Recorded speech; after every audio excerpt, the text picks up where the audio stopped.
Halo semuanya, kembali lagi bersama saya Hanif di channel Ringkas Sinema.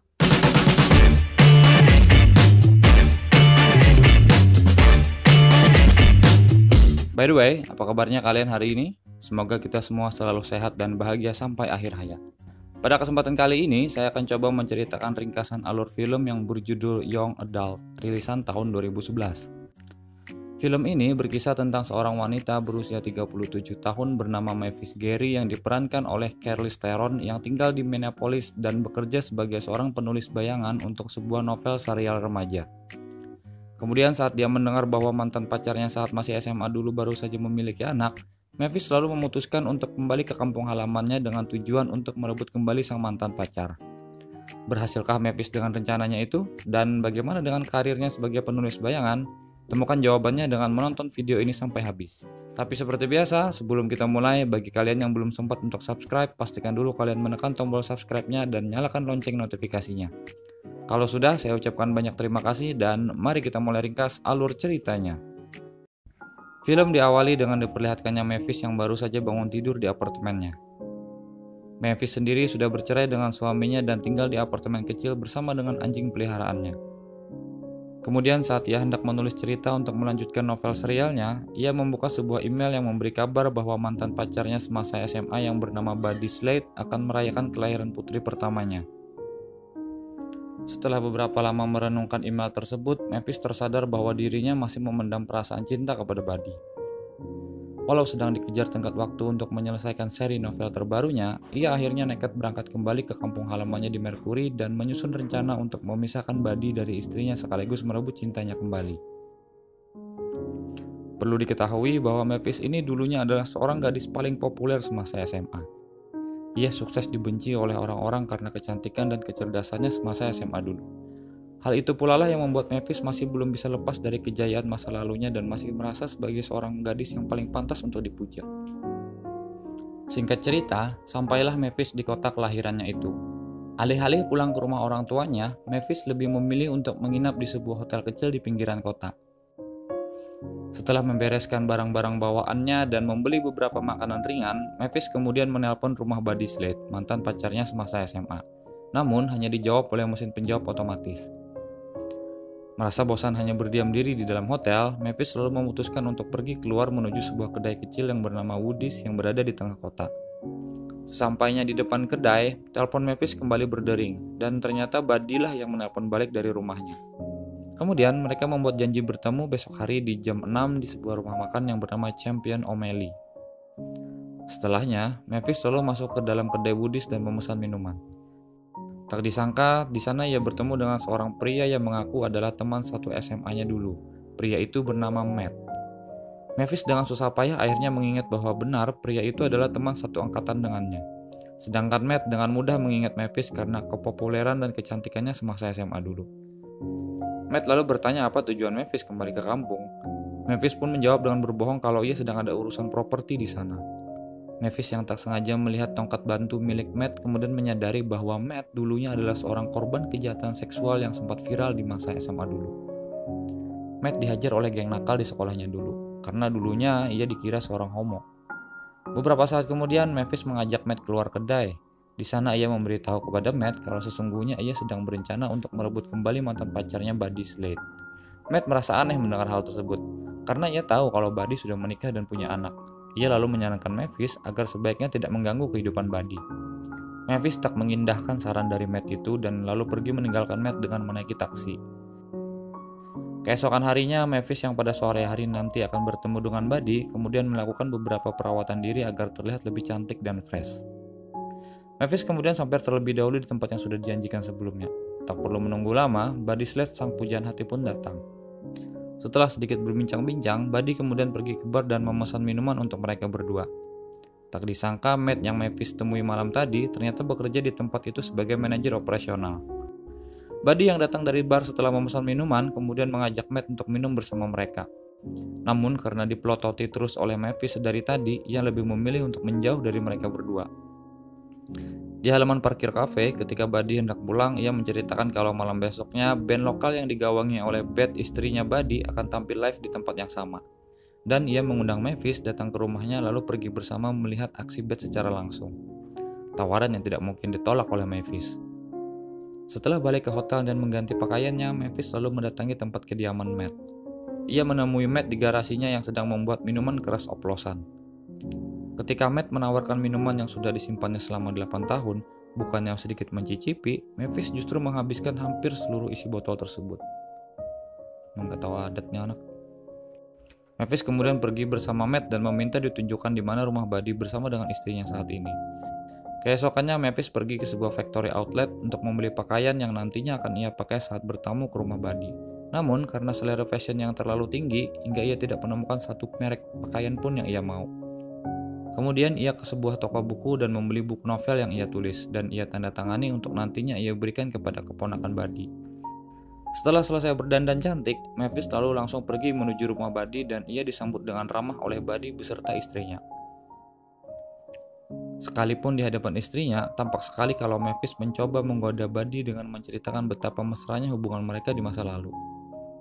Scene kemudian berpindah kembali di cafe Champion O'Malley, di mana anggota band sedang melakukan cek sound sebelum melakukan pertunjukan.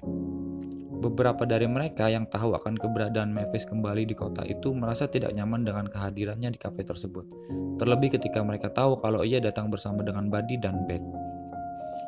Tak berapa lama kemudian, band itu lalu menyanyikan sebuah lagu lawas yang dipersembahkan oleh Beth kepada suami tercintanya Buddy. This one goes out from our drummer Beth to her sweetheart, Buddy. Bukannya menikmati, Mavis justru beberapa saat terlihat sangat kesal, karena lagu yang dibawakan juga adalah lagu kenangan bersama ia dengan Buddy saat pacaran dulu. Tapi itu tak berlangsung lama, Mavis lalu memanfaatkannya dengan bergelayut manja di bahu Buddy.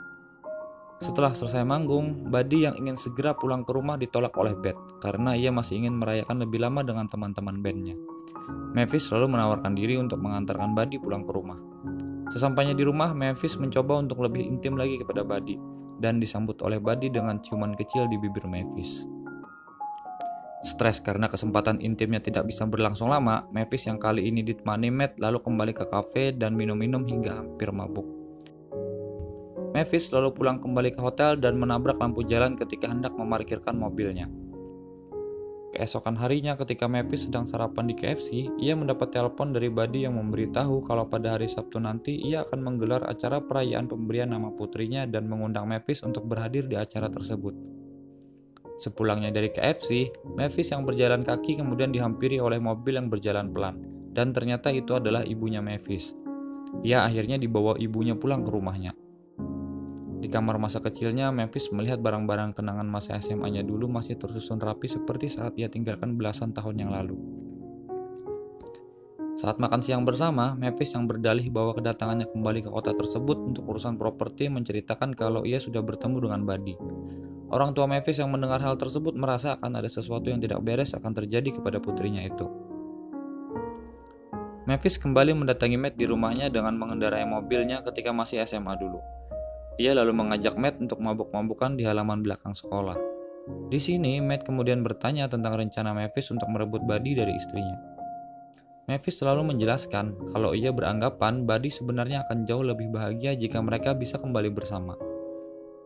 Matt kembali menasehati Mavis kalau sebaiknya ia move on dan kembali saja ke kota serta menjalani hidup seperti biasa dan tak mengganggu kehidupan Buddy beserta istrinya. Mereka berdua kemudian saling adu argumen satu sama lain, dan diakhiri dengan Mavis yang pergi meninggalkan Matt begitu saja setelah ia kalah debat dengan Matt. Hari Sabtu pun tiba. Mavis kembali berdandan cantik sebelum menghadiri acara perayaan di rumah Buddy. Tak lupa ia mampir ke toko membeli kado untuk hadiah si bayi. Mavis kemudian dengan anggutnya masuk ke dalam rumah Buddy dan langsung memeluk ibunya Buddy yang nampak jelas sangat tidak menyukai kehadiran Mavis di pesta tersebut. Mavis yang bertemu dengan Buddy lalu mengajaknya untuk berbicara empat mata dengannya. Di sini, Mavis dengan intimnya mencoba merayu Buddy agar mau kembali bersama dengannya. Namun, Buddy otomatis menolaknya dan pergi meninggalkan Mavis yang bengong karena rencananya tidak berjalan sebagaimana mestinya. Mavis lalu berjalan keluar rumah, di mana orang-orang juga sudah berada di halaman, karena sebentar lagi akan ada kejutan kecil dari Buddy untuk istrinya Beth. Mavis kemudian ditegur oleh Beth karena terlihat sangat murung. Namun ketika Beth berniat untuk memberikan minuman kepada Mavis, secara tak sengaja ia menumpahkan minuman tersebut ke baju sutra yang dikenakan oleh Mavis. Tentu saja Mavis naik pitam dan lalu menghardik Beth di hadapan orang banyak.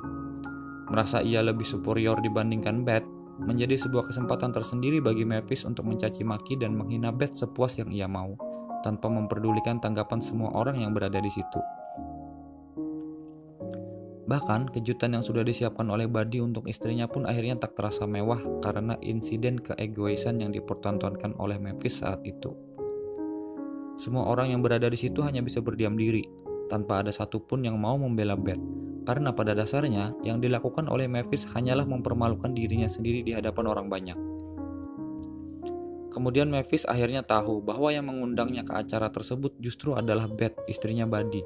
Ia merasa kasihan dengan Mavis yang terlihat depresi, kesepian tanpa ada orang dekat yang mendukungnya. Buddy sebenarnya tahu kalau mengundang Mavis nantinya adalah sebuah kesalahan.